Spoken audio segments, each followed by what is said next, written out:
All right, today we are talking about the federal bureaucracy. We basically have been talking about the bureaucracy a little bit for a couple of days now, but we're officially shifting into what is the federal bureaucracy and what does it do.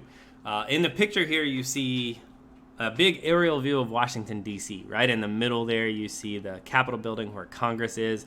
But basically every other building that you could see here, not all of them, but most of them are some different type of government agency. They're all different agencies that handle the day-to-day business of the United States government. And that is what bureaucracy means, right? We're talking about offices, we're talking about organizations and agencies that do pretty boring everyday stuff. But this is helping the president and the executive branch do the job of carrying out the policy of the national government. All right, our objective today, we are going to describe the roles and the characteristics of the federal bureaucracy.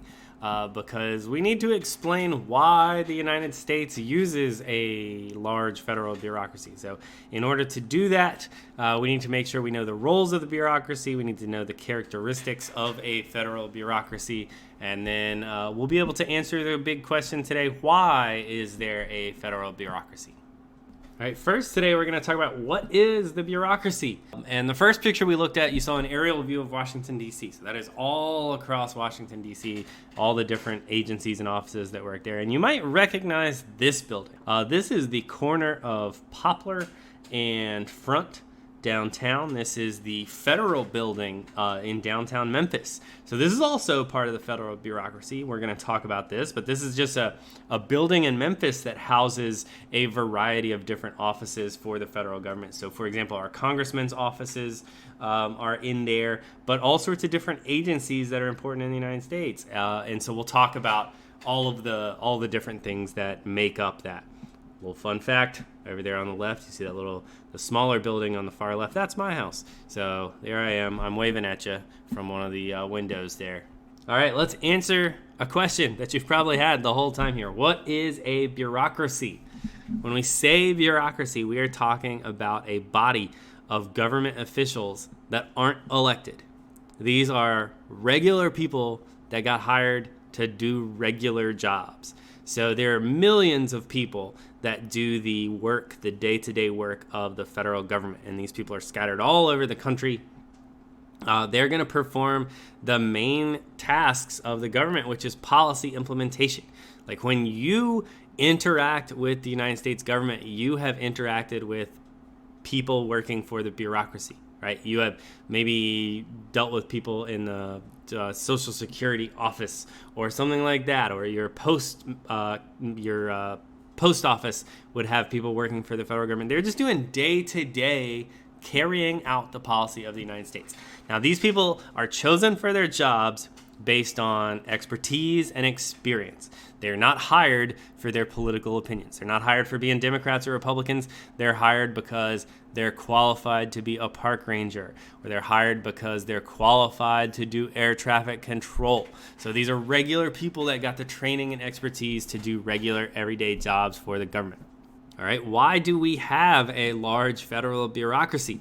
Remember that part of Article 2 of the Constitution. The president has to take care that the laws be faithfully executed. It's up to the president to make sure that the policies get carried out. And the president is one person. So in order to do that, the president's going to need a staff of millions of people all over the country to carry out the day-to-day policy of the government. So that's what the federal bureaucracy does. They handle the day-to-day operations of the United States government. All of the, millions and millions of tasks that are carried out by the United States government every day, handled by the federal bureaucracy. This is the agency or the branch here. It's not its own branch. It is part of the executive branch, but this is going to allow the people that are experts in different areas to have impact on policy at the ground level, like where you and I would interact with the national government. We want to make sure that we have architects doing the building of buildings. We want to make sure that we have scientists monitoring animal populations and pollution and things like that. So this is, putting regular people in the right place to handle day-to-day government business. All right, what does the bureaucracy do? There's going to be three main tasks that I want you guys to think about: implementation, administration, and regulation. When we say implementation, we're talking about the bureaucracy is translating policy into action. So when when a policy is made, like we can't have liquids on airplanes, then the TSA is responsible for turning that into an actual effect on you and me, like training employees on what to look for, searching bags and things like that. That's all about implementing policy. They also do administration, carry out routine tasks like making sure employees are paid, making sure that there's office space, making sure that communication works from office to office. And then there's regulation. There's enforcing laws for the federal government. So think about people working for the EPA that are like monitoring the pollution of factories, or think about people who are testing the quality of water and things like that. They're enforcing the laws for the government. There's also going to be some judicial and legislative roles of the bureaucracy. We're going to talk about that later because that gets a little complicated. But these are all the important things they do. They implement, they do day-to-day administration, they regulate for the government.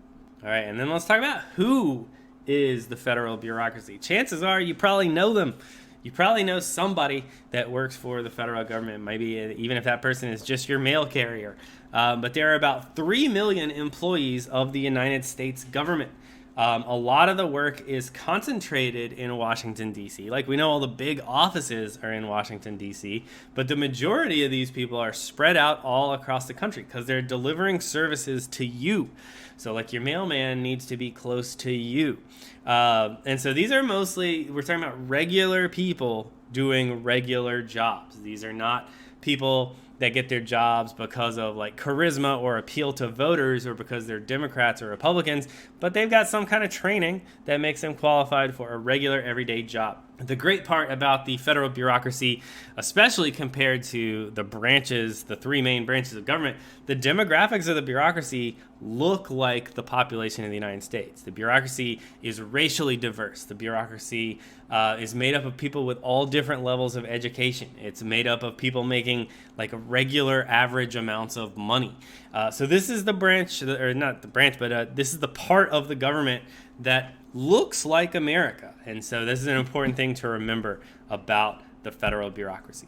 Next, we want to look at three characteristics of a bureaucracy. So these are going to be three characteristics that make up any bureaucracy, but they still apply to the federal bureaucracy here in the United States. What we see in the picture here, an agency that you're certainly used to and familiar with now, the CDC, the Center for Disease Control. I want you to think about that. Think about who works there. It's doctors and scientists. What's their job? Their job is to keep us safe from the spread of disease. And that's the kind of thing that is the bureaucracy. That's the bureaucracy doing regular, everyday work.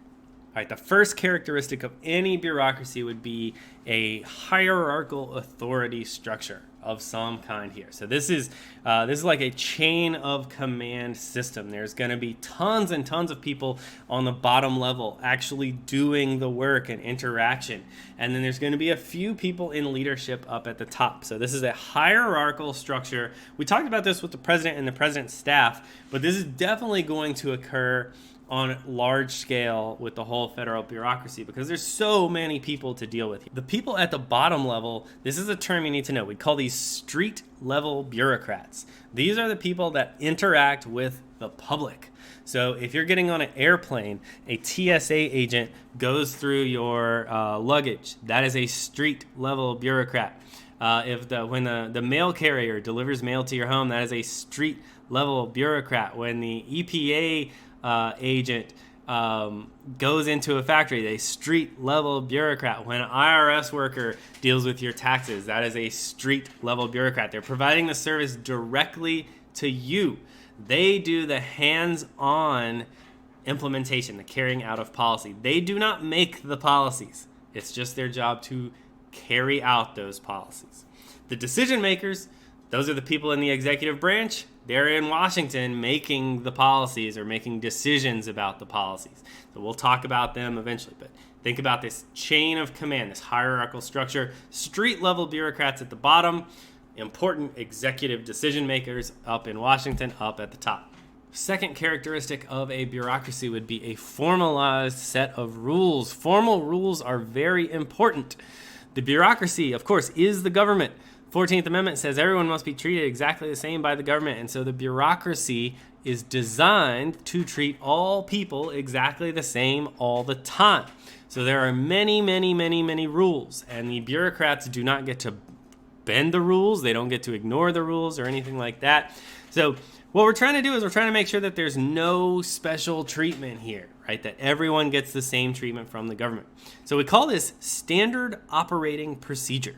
Standard operating procedure is going to talk about the many, many, many steps that must be followed and laws and policies that must be followed to make sure that every person is treated exactly the same. Most policy implementation is going to be controlled by all sorts of set of rules for that street level bureaucrat. They're not going to have a whole bunch of wiggle room. So think about if you have gone through TSA to get on an airplane, right? You're going to go up to the first person. They have to look at your state-issued ID. They have to check your picture. They have to check your name. They look up at you to make sure, right? They're following all the steps. You might go over to the next machine to send your luggage through. You've got to take off your belt. You've got to take off your shoes. You've got to remove any liquids. There are so many rules about what they have to do, and that's to make sure that we each get the same treatment going on the plane, that we're not being given different levels of service based on the different people that are working at the street level there. Finally, the last characteristic of any bureaucracy is job specialization. Most of the people working in the bureaucracy are hired because of what they can do, not because of what they think. That's why we choose congressmen and presidents and judges. But when we're looking for people to work for the bureaucracy, they're hired because of their qualifications. These people are policy specialists. Okay, we say a policy specialist knows everything about one policy area. People in the other branches of government are policy generalists. The president has to know a little bit about everything. A congressman has to know a little bit about everything. That's how they win an election. But your street level bureaucrat, your regular people working for government, they're experts in their day-to-day job. But the person working at the IRS probably doesn't know anything about endangered species. The person delivering mail knows everything about the mail service and all the different ways that it works and all that kind of stuff, but they probably don't know a whole lot about like scientific regulation of communication networks and all this kind of stuff. So people are put into their job because of their expertise, their experience, and their knowledge. So it is unlikely that we could just take a worker from one agency and change them over to another agency. They are mostly going to be best at their one thing because they are a specialist. All right, so we have looked at what makes up the bureaucracy in the United States, and we've looked at the characteristics that make up any bureaucracy in general. We're now going to shift over and start talking about whether or not the bureaucracy is good. We're going to talk about some myths and all that kind of stuff.